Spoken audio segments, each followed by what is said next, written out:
Nanti saya minta tolong diabsenkan ya. Iya, Prof, sudah diabsenkan oleh Bu Lail. Oh ya wes, ya wes. Kita mulai ya.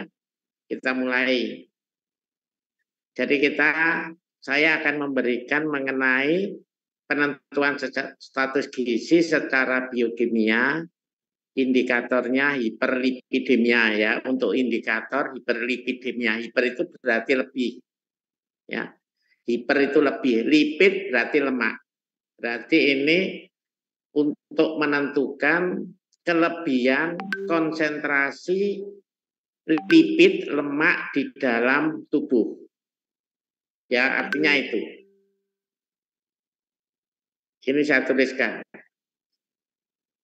Jadi hiperlipidemia disebut juga hiperkolesterolemia, hipertrigliseridemia atau kombinasi keduanya.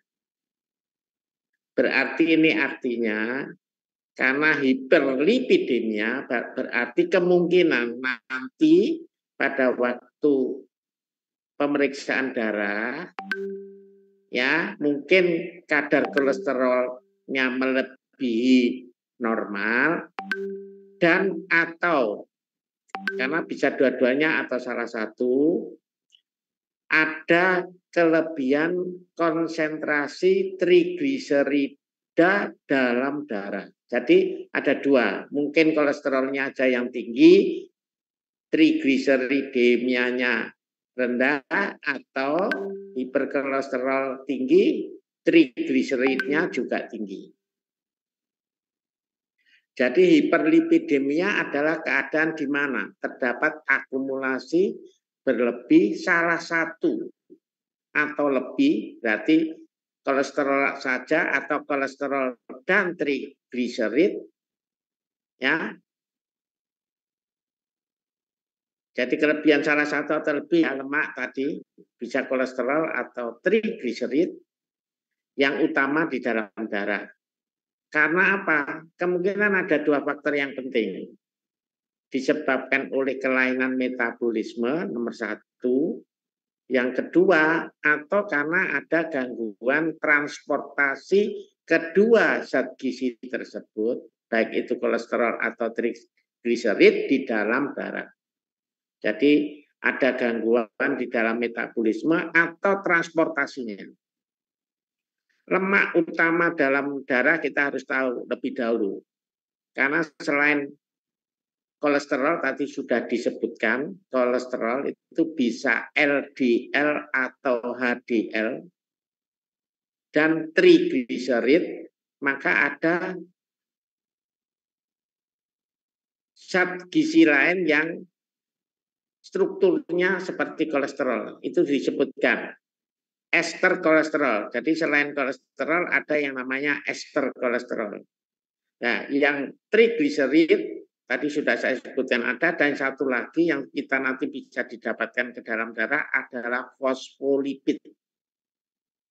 Jadi fraksinya ada 4, ya, lemak itu kolesterol, trigliserida, ester kolesterol, dan fosfolipid. Yang disebut dengan hiperlipidemia itu hanya dua fraksi, yaitu kolesterol dan trigliserid yang tinggi.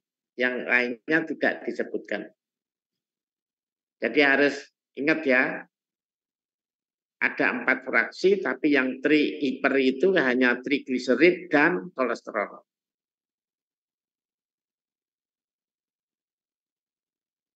Jadi tumpuan tadi, baik trigliserid atau kolesterol yang disebut dengan LDL, ini bisa digambarkan seperti ini. Jadi kalau dalam keadaan normal, tidak ada tumpuan trigliserida maupun kolesterol. Tapi kalau ada kenaikan kadar trigliserid atau kolesterol, terutama LDL, akan terjadi tumpuan lemak pada dinding pembuluh darah. Tumpuan lemak itu biasanya disebut dengan plah. Ini ada tulisannya nih. Plah, ya, plah ini. Akibatnya apa? Kalau terjadi penumpukan lemak, maka terjadi penyempitan rongga pembuluh darah. Kalau kita lihat lebih dalam, gambarannya seperti ini. Lihat, kalau dalam keadaan normal, itu tidak ada perlekatan di dinding pembuluh darah, tidak ada. Lihat.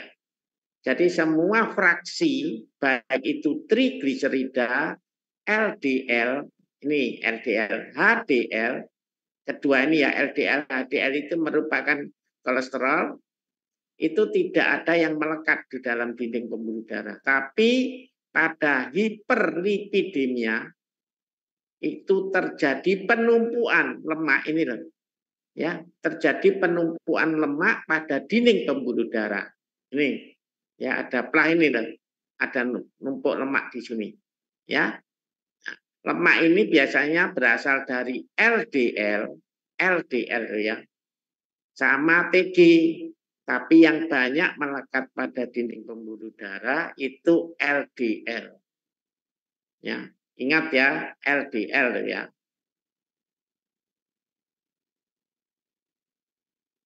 Ini gambarannya. Dalam keadaan normal, ya, ini dalam keadaan normal, ya, itu banyak kita jumpai butir darah merah, LDL, HDL itu banyak kita jumpai. Tetapi masih ada rongga di dalam pembuluh darah tersebut.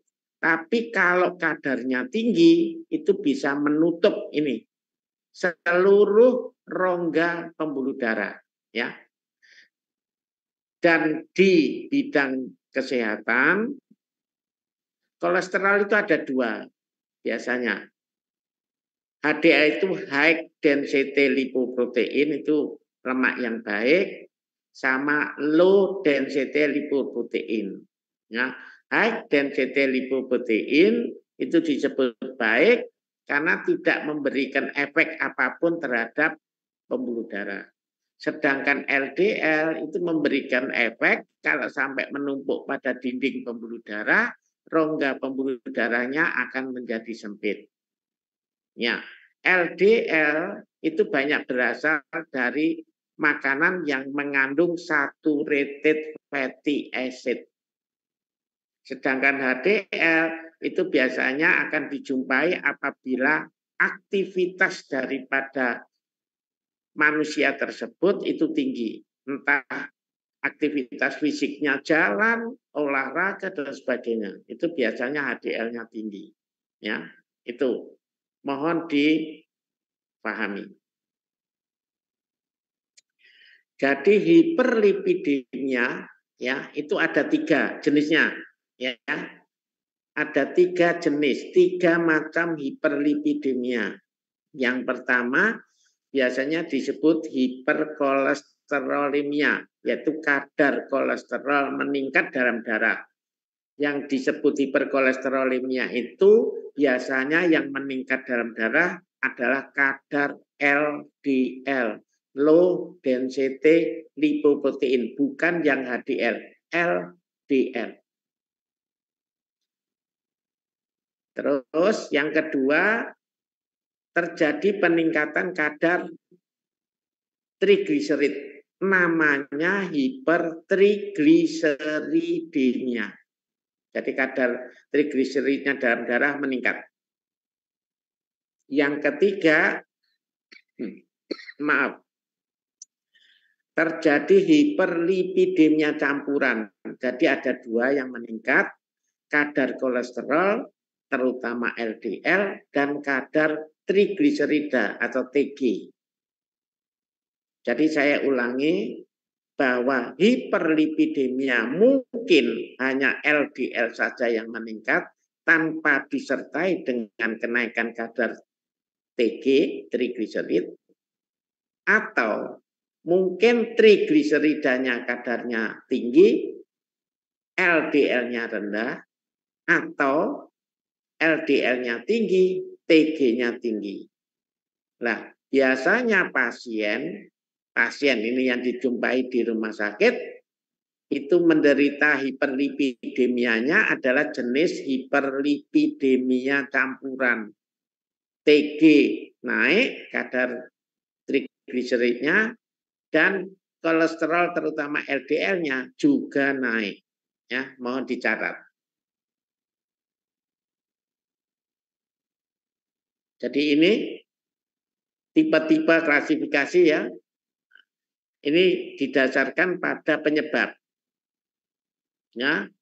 Yang pertama ada yang namanya familial hiperkolesterolemia. Ini sifatnya genetik. Ya, karena sifatnya genetik. Jadi menurun ya. Ini kenapa terjadi ada faktor genetik familial karena reseptor LDL-nya itu tidak berfungsi dengan baik. Jadi yang menurun adalah reseptor LDL. Perlu dicatat. Reseptor itu boleh dikatakan seperti pintu. Ya, jadi LDL supaya masuk diserap ke dalam usus sampai ke sel itu memerlukan reseptor. Reseptor membuka atau tidaknya karena seperti pintu itu tergantung dari ada tidaknya LDL di dalam darah. Ya, pada faktor genetik tertentu, pintu ini meskipun ada LDL dia tidak bisa buka. Nah itu makanya disebut familial, keturunan. Sehingga kadar LDL-nya tetap beredar di dalam darah. Ya. Yang kedua, yang disebut dengan familial combined hyperlipidemia, berarti LDL dan TG-nya naik. Nah ini yang banyak dijumpai di rumah sakit, di dalam darah. Ini yang banyak dijumpai. Jadi selain LDL-nya tinggi, TG-nya juga tinggi. Nah, ada tiga tipe yang combine. Ada tiga tipe yang combine. Karena ini yang banyak dijumpai di rumah sakit. Yang pertama, LDL tinggi tapi TG-nya normal. Trigliserid itu yang disebut dengan tipe 2A. Ada yang LDL-nya tinggi, TG-nya juga tinggi, itu yang namanya 2B. Jadi 2A-nya LDL, TG-nya normal. Yang 2B LDL tinggi, TG-nya juga tinggi. Yang ketiga, ini disebut dengan tipe 4, VLDL-nya tinggi. VLDL itu singkatan dari very low density lipoprotein. Jadi yang banyak dijumpai adalah tipe penyakit genetik hiperlipidemia yang combine. Combine ini campuran. Ya. Sedangkan yang tipe 1 itu yang hanya LDL-nya aja tinggi. Ya, biasanya LDL-nya sangat tinggi sampai 300 mg per desiliter.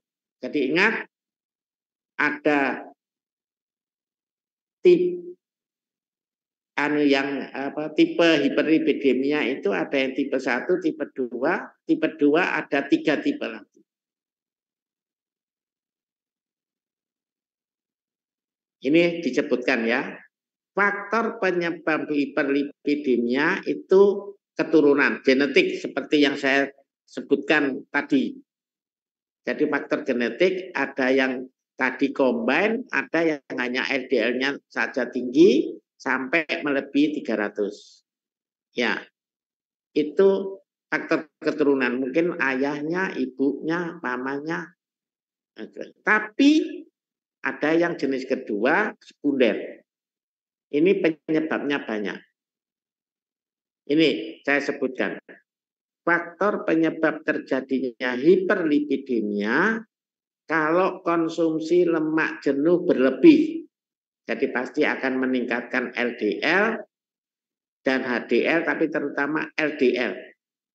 Jadi kalau konsumsi lemaknya tinggi, kemungkinan bisa menderita hiperlipidemia sekunder, bukan yang primer. Primer itu keturunan.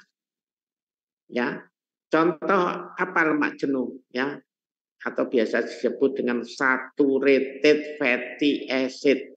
Itu ditemukan di susu, di keju, dan produknya. Produknya itu bisa mentega, bisa butter, dan sebagainya.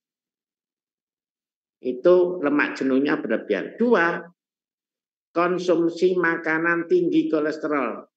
Ya. Jadi ini kolesterol itu kan ada saturated fatty acid sama unsaturated fatty acid. Jadi kalau saturated jelas, tapi sebetulnya tidak hanya karena saturated, tapi bisa juga unsaturated. Makanya konsumsi makanan tinggi kolesterol, baik saturated maupun unsaturated, itu tinggi. 3, apa? Kurang mengkonsumsi bahan makanan yang mengandung serat. Ini seperti ini, contohnya kacang-kacangan, berat tumbuk, buah-buahan, dan sayuran. Dan ini yang sekarang pada umumnya saya jumpai di rumah sakit, terutama kalangan anak muda, di mana konsumsi seratnya rendah, karena tidak begitu menyukai konsumsi buah-buahan dan sayuran. 4,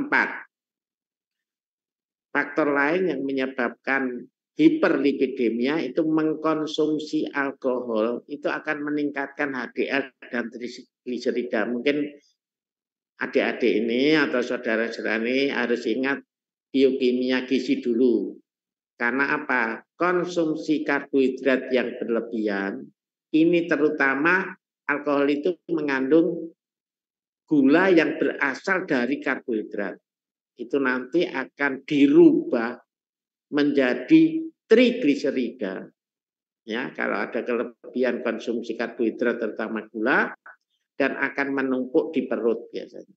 Ya, jadi ini sudah jelas faktor penyebab yang sekunder itu karena konsumsi lemaknya tinggi dan karbohidrat.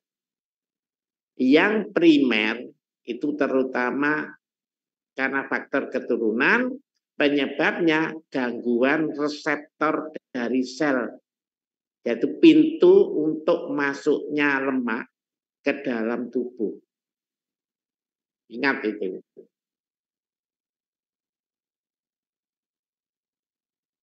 Jadi ini kalau saya bisa menyebutkan penyebab hiperlipidemia selain diet tadi, ya, dietnya itu karena konsumsi saturated dan unsaturatednya tinggi. Yang pertama, yang kedua karena konsumsi dari karbohidrat yang tinggi. Maka ada beberapa penyakit lain yang side effect-nya menyebabkan hiperlipidemia. Ini saya tuliskan. Diet sudah tadi saya sebutkan. Hipotiroid itu gangguan pada kelenjar tiroid. Nephrotic syndrome. Nephrotic syndrome itu penyakit yang didapatkan pada ginjal. Anoreksia nervosa. Anoreksia nervosa itu keinginan, kemampuan makan menurun. Ya. Obstructive liver disease, ada gangguan obstruksi di kelenjar di hati. Kegemukan, obesitas bisa, diabetes bisa, kehamilan, pregnancy, ya. Kemudian semua penyakit-penyakit ini ya yang berhubungan dengan obstruksi dari saluran darah atau mungkin saluran limfe di hati. Kemudian ada lagi yang namanya akut hepatitis. Akut hepatitis itu infeksi pada hati. Terus ini penyakit genetik lain namanya SLE, singkatan dari Systemic Lupus Erythematosus. Dan yang terakhir bisa juga akibat penyakit AIDS. Jadi ada Jadi selain diet masih ada penyakit lain yang menyebabkan hiperlipidemia. Ya, ingat ya, kalau diet tadi sudah terutama konsumsi konsumsi lemak yang tinggi dan karbohidrat yang tinggi. Lemak yang tinggi terutama yang saturated dan unsaturated fatty acid. Nah, penyakit lain yang sekarang banyak dijumpai yang menyebabkan hiper itu di lapangan, di rumah sakit itu obesitas, kegemukan, diabetes mellitus, karena ini menyertai penyakit obesitas dan diabetes terjadi juga hiperlipidemia, dan di samping itu ada faktor-faktor lain. Jadi saya ulangi lagi, hiperlipidemia penyebabnya satu genetik, dan yang kedua sekunder adalah faktor lain di luar genetik, diantaranya konsumsi karbohidrat dan lemak yang tinggi, ya tadi sudah saya sebutkan, ya. Kemudian di samping konsumsi makanan yang tinggi lemak dan karbohidrat, masih ada faktor lain, diantaranya obesitas dan diabetes mellitus. Gejala hiperlipidemia tidak spesifik. Jadi gejalanya hanya ringan, kemungkinan sakit kepala, pegel-pegel itu ya, sakit kepala, tapi sakit kepala yang sering terjadi dan jangka lama, pegal-pegal dan berat di tengkuk. Ini gejala memang tidak spesifik karena ada penyakit lain yang memberikan gejala yang sama. Jadi untuk hiperlipidemia perlu pemeriksaan lain. Jadi kalau gejala fisiknya tidak spesifik.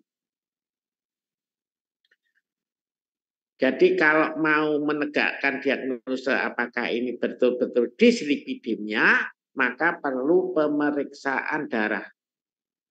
Ya, ini urut-urutannya. Apa yang diperiksa? LDL, HDL, TG. Ini yang perlu diperiksa ya. Ini. Ada kolesterol total, HDL, LDL, TG. Ini biasanya melebihi dari batas normal. Jadi ini yang biasanya dilatih. Dan biasanya terjadi pada umur mulai 20 tahun. Ya, kalau dulu memang banyak dijumpai pada kelompok lansia, tapi sekarang kelompok reproduksi bahkan kelompok remaja juga sering dijumpai terjadinya hiperlipidemia. Ini batas normalnya yang perlu diperhatikan. Jadi hiperlipidemia itu kalau kadar LDL-nya di atas 100 mg per desiliter atau kadar TG-nya di atas 149 mg per desiliter atau dua-duanya meningkat. Dua-duanya meningkat ya. Dan ini batasan-batasan yang biasanya digunakan, dan ingat untuk tiap laboratorium biokimia, laboratorium klinik itu batas normalnya agak berbeda tergantung metode yang digunakan. Tapi biasanya yang sering digunakan batas normal LDL itu 100 mg per desiliter, TG-nya 149 atau 150 mg per desiliter. Jadi itu dikatakan normal. Ini hanya memberikan warning, gambaran betapa bahayanya. Jadi kalau misalnya kadar kolesterol LDL sudah lebih dari, ini contohnya 130, itu berarti harus hati-hati, jangan sampai melebihi ini batasnya. Ya, TG-nya kalau sampai 400 hati-hati. Ini biasanya banyak dijumpai pada orang obesitas, dan ini kolesterol yang di atas bahaya 160, kalau dia lebih suka pasien ini mengkonsumsi protein hewani. Jadi termasuk jenis karnivora, harus hati-hati. Jadi yang suka makan lemak-lemak, dan trigliserid itu biasanya dari nasi terlalu banyak, awas hati-hati ya. Nanti akan terjadi apa yang disebut dengan hiperlipidemia. Bahayanya di apa? Terutama di jantung. Kenapa? Karena pembuluh darah jantung itu lubangnya kecil. Jadi ini kalau dalam keadaan normal kan kita harus mencegah supaya pembuluh darah di jantung lubangnya tetap bersih. Tapi pada mereka yang hiperlipidemia mungkin akan terjadi plah yang tadi saya sebutkan, sehingga lumen atau lubang pembuluh darahnya bisa menyempit. Dan ini bila terjadi di jantung karena pembuluh darahnya kecil-kecil, ya, maka akan terjadi gejala paling dulu nyeri pada dada sebelah kiri depan. Ini gambarannya. Jadi nyeri pada dada sebelah kiri depan. Karena apa?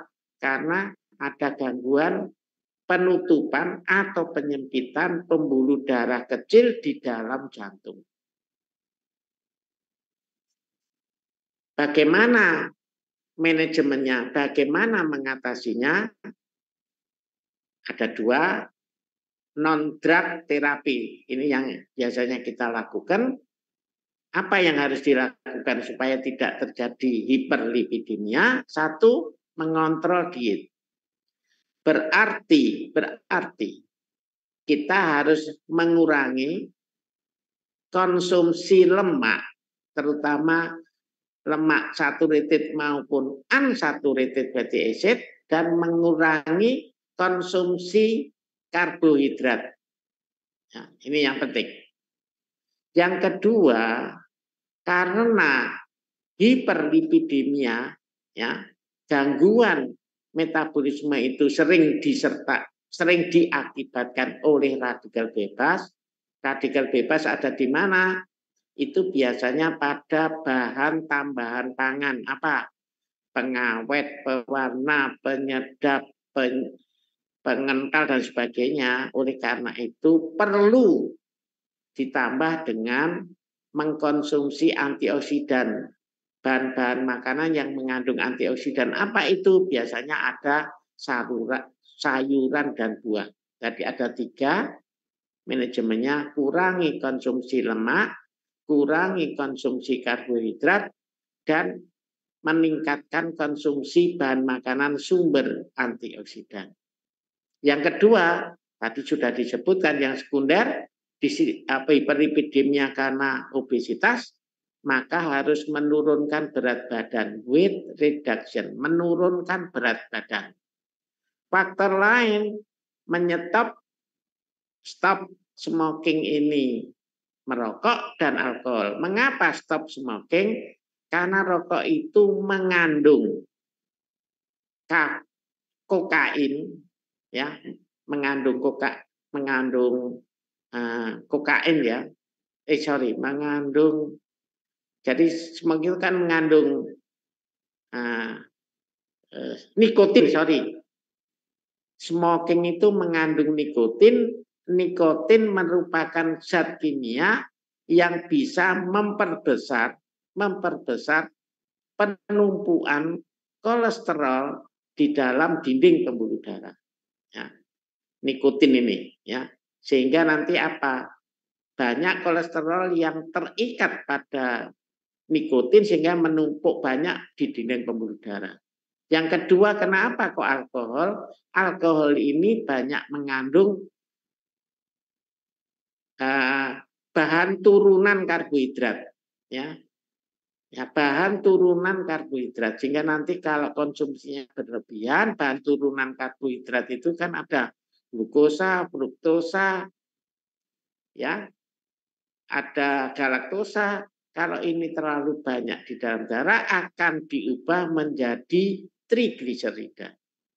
Nah, harus melakukan exercise. Mengapa melakukan exercise? Karena exercise ini akan menggunakan energi baik yang berasal dari trigliserida maupun lemak sehingga tidak banyak trigliserida yang tersimpan maupun lemak yang tersimpan. Faktor risikonya apa? Kan ini harus dikontrol. Tadi disebutkan hiperlipidemia sekunder bisa karena komplikasi penyakit ini. Oleh karena ini kita harus jaga supaya tidak menderita penyakit ini. 6. Kita harus menghindari obat-obat yang bisa meningkatkan kadar lipid dalam darah. Lipid itu lemak. Nah, ini yang sering terjadi, alat kontrasepsi, obat-obat yang mengandung kortikosteroid, ini terutama untuk mencegah alergi itu biasanya sering diberi kortikosteroid, beta blocker, tekanan darah tinggi, dan sebagainya. Ini yang harus kita waspadai, karena obat-obat ini kalau diberikan dalam jangka lama, ya, ini akan mengganggu penyerapan lemak di dalam darah.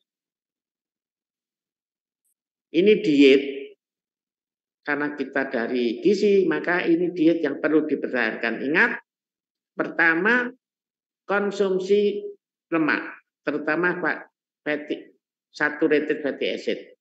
Ya, ini contohnya yang lemaknya tinggi, kuning telur, ya, kemudian burger, chicken liver itu hati ayam ini, otak dan sebagainya, ini harus dikurangi jelas konsumsi ini karena ini terutama mengandung saturated fatty acid.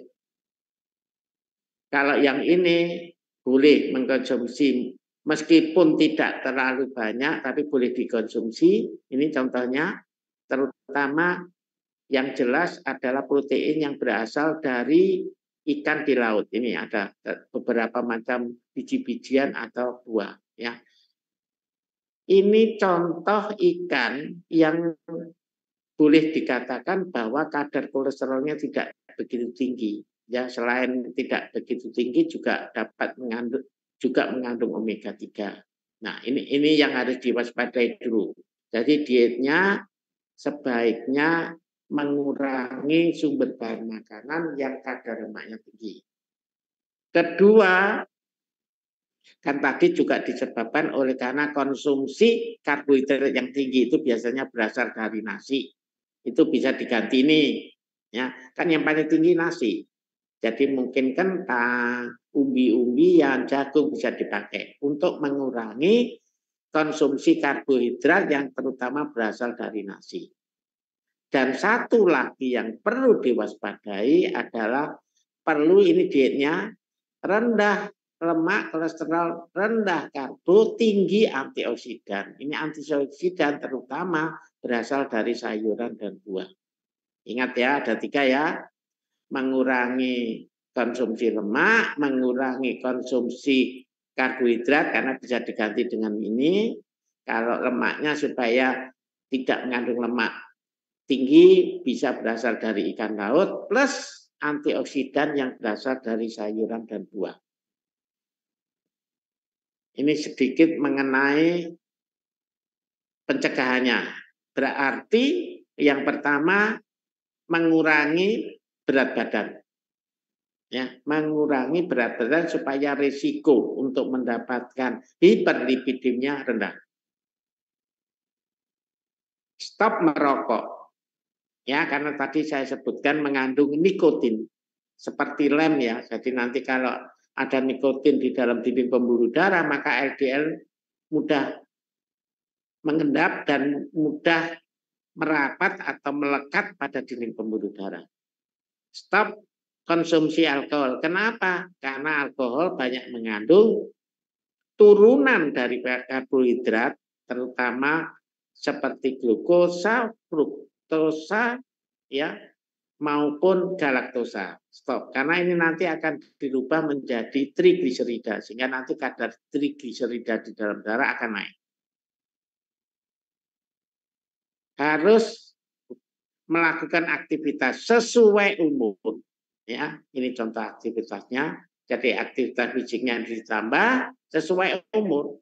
Ya, jadi tiap umur mempunyai kegiatan aktivitas fisik yang berbeda, sebetulnya berbeda, tidak boleh disamakan karena kemampuan organ terutama jantung juga sudah menurun.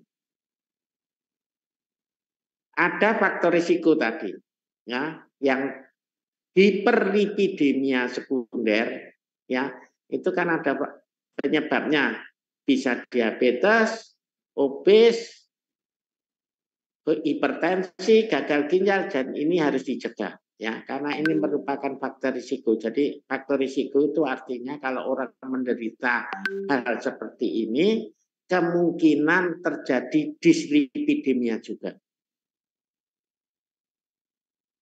Obat-obat tadi sudah saya sebutkan, obat-obat yang mengandung kortikosteroid ini, ya beta blocker ini jantung, ya. Obat-obat untuk diuretika ini yang sering, ini adalah obat-obat yang sebaiknya harus pandai-pandai cara menggunakannya. Biasanya tidak diberikan dalam jangka lama. Bahaya kemungkinan akan menyebabkan hiperlipidemia. Jadi ini beberapa obat yang biasanya kita pakai untuk mengurangi kadar kolesterol di dalam darah, ini banyak contohnya ya. Ini untuk mengurangi kadar kolesterol dan kadar trigliserida apabila menderita hiperlipidemia. Fenofibrat ini untuk mengurangi trigliserida dalam darah, termasuk trolip, ya, trolip ini mahal ini. Ini untuk mengurangi tingginya kadar trigliserida dalam darah, kalau ini untuk mengurangi tingginya kadar LDL dalam darah. Ini biasanya yang kita gunakan dan ini pun tidak boleh diberikan dalam jangka lama. Hanya diberikan dalam waktu pendek dan untuk jangka lamanya kita harus memperhatikan dietnya. Tadi sudah saya sebutkan untuk mengurangi makanan sumber kolesterol dan makanan sumber trigliserida dan memperbanyak konsumsi antioksidan.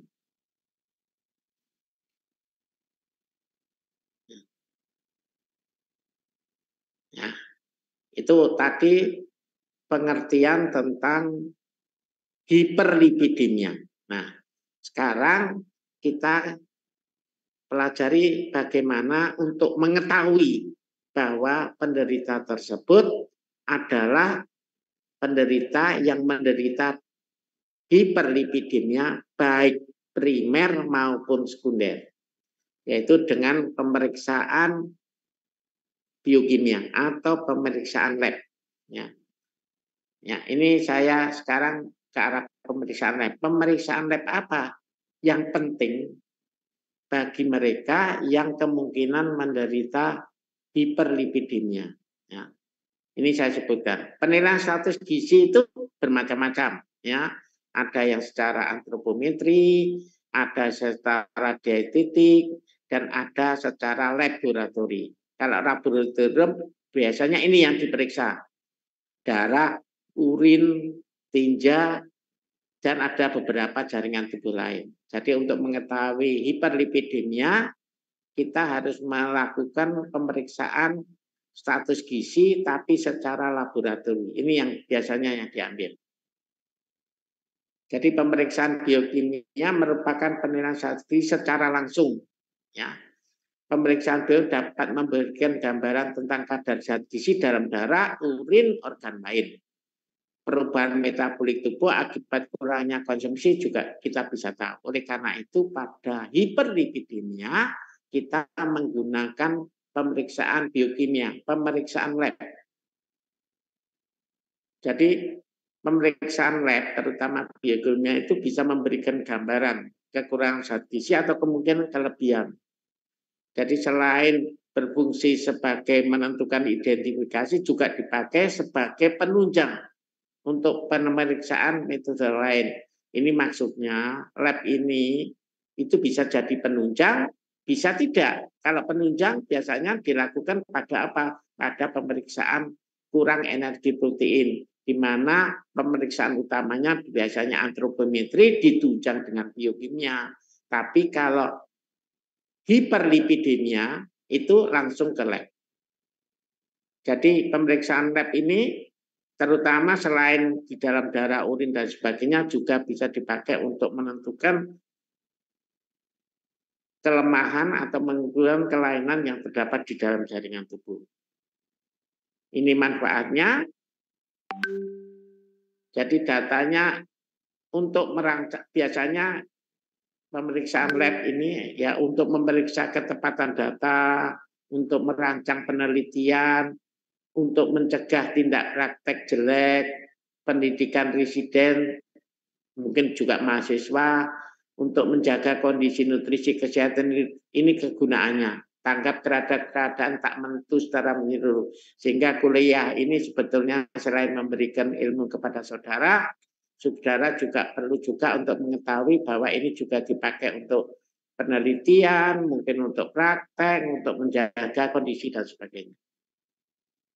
Keunggulan pemeriksaan biokimia dapat mendeteksi defisiensi zat gizi lebih, hasil dari pemeriksaan lebih objektif, ingat ya, biokimia ini lebih objektif, lab, dapat menunjang hasil pemeriksaan metode lain dalam penilaian status gizi. Tadi sudah saya sebutkan, untuk KEP selain menggunakan antropometri juga bisa menggunakan pemeriksaan biokimia. Dan pemeriksaan biokimia pada umumnya lebih objektif. Tapi ada kelemahannya ini. Pemeriksaan biokimia hanya bisa dilakukan setelah ada gangguan, membutuhkan biayanya cukup mahal. Dalam melakukan pemeriksaan diperlukan tenaga ahli, ya kan? Kurang praktis dilakukan di lapangan, ini biasanya di rumah sakit. Dan pada pemeriksaan tertentu spesimen sulit untuk diperoleh, terutama untuk jaringan tubuh yang terdapat di dalam perut atau visceral. Membutuhkan peralatan bahan yang lebih banyak. Belum ada keseragaman dalam memiliki referensi, itu artinya batas normalnya berapa. Dalam beberapa penentuan pemeriksaan lab memerlukan laboratorium yang hanya terdapat di laboratorium pusat. Jadi ini artinya alat-alat yang digunakan itu karena sangat kompleks dan rumit, biasanya hanya didapatkan di laboratorium besar. Lab biasanya untuk screening, ya, membedakan apakah ini screening ini biasanya dilakukan untuk penelitian, kemudian untuk diagnosis tadi sudah saya sebutkan, terutama yang dislipidemia, kemudian untuk memonitor perkembangan penyakit atau pengobatan dan memperkirakan prognosa. Jadi persiapannya biasa seperti ini. Kan biasanya pasien diterima oleh dokter atau para medis, pasiennya ini biasanya diperiksa secara fisik dulu, kemudian kalau secara fisik kita belum bisa menentukan dengan jelas, baru kita melakukan pemeriksaan biokimia. Jadi ini yang biasanya normal kita lakukan. Spesimennya apa? Bisa darah. Spesimen itu artinya bahan-bahan yang bisa diukur di lab ini, bisa darah, urin, muntahan, mungkin tinja, dahak dan sebagainya, ya. Sedangkan yang bukan pada manusia mungkin pada makanan kalau ada keracunan, mungkin pada minuman kalau ada keracunan, obat dan sebagainya. Jadi pemeriksaan spesimen ini seperti di atas ini, tapi pemeriksaannya bisa berasal dari manusianya atau di luar manusia. Ini contoh, jadi bisa di darah, tadi untuk lab, kemudian bisa di urin, bisa di muntahan, bisa di feses, ya, ini muntahan. Dan ini mungkin muntahan pada bayi, ya, ini bisa dilakukan. Jadi sebagai kesimpulan, saya sebutkan bahwa satu, dislipidemia itu biasanya bisa kita ketahui hanya dengan pemeriksaan lab atau pemeriksaan biokimia. Di mana yang pertama, kadar LDL-nya tinggi, tapi TG-nya normal, bisa LDL-nya normal, TG-nya tinggi, atau kedua-duanya. TG-nya tinggi, LDL-nya tinggi. Di lapangan yang banyak kita jumpai, TG dan LDL-nya tinggi. Artinya di atas batas normal. Yang kedua yang perlu harus diingat bahwa penyebab hiperlipidemia bisa secara genetik atau yang biasa disebut faktor primer. Yang kedua bisa sekunder karena berasal dari luar tubuh, biasanya karena sebagai komplikasi penyakit lain. Ya, tadi sudah disebutkan diantaranya ada kegemukan, obesitas, ada kehamilan mungkin, kemudian ada DM dan lain-lain. Jadi ada primer, ada sekunder. Ya. Nah, kemudian untuk menentukan diagnosa biasanya menggunakan pemeriksaan lab darah untuk mengetahui kadar LDL dan kadar TG-nya. Nah, pencegahannya biasanya yang dilakukan adalah memanage diet dulu. Jadi menurunkan konsumsi lemak, terutama lemak hewani, menurunkan konsumsi karbohidrat, terutama yang berasal dari nasi, dan kemungkinan perbaikannya adalah dengan mengkonsumsi antioksidan. Ya, antioksidan terutama berasal dari sayuran dan tumbuh-tumbuhan. Oleh karena itu, untuk mencegah supaya tidak terjadi ini, faktor-faktor yang sekunder tadi, termasuk diabetes, obesitas itu harus dicegah lebih dahulu. Pemeriksaan lab yang perlu saya sebutkan bahwa pemeriksaan dislipidemia tadi kan kebanyakan menggunakan darah. Ingat bahwa pemeriksaan lab ini lebih objektif, ya, dia lebih objektif, lebih nyata, lebih bisa dipercaya. Tetapi meskipun demikian, kita harus ingat bahwa pemeriksaan lab kemungkinan ada kelemahannya.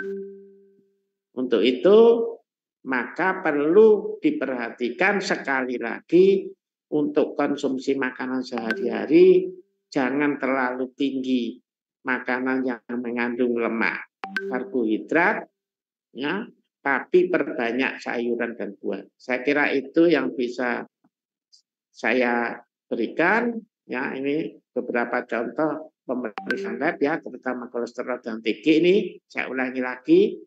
Jadi di dalam hiper itu ada dua, TG dan kolesterol, terutama LDL. Ini yang bisa kita lakukan untuk mengetahui secara pasti apakah ada hiperlipidemia baik primer atau sekunder. Saya kira itu yang bisa saya sampaikan. Kurang lebihnya mohon maaf.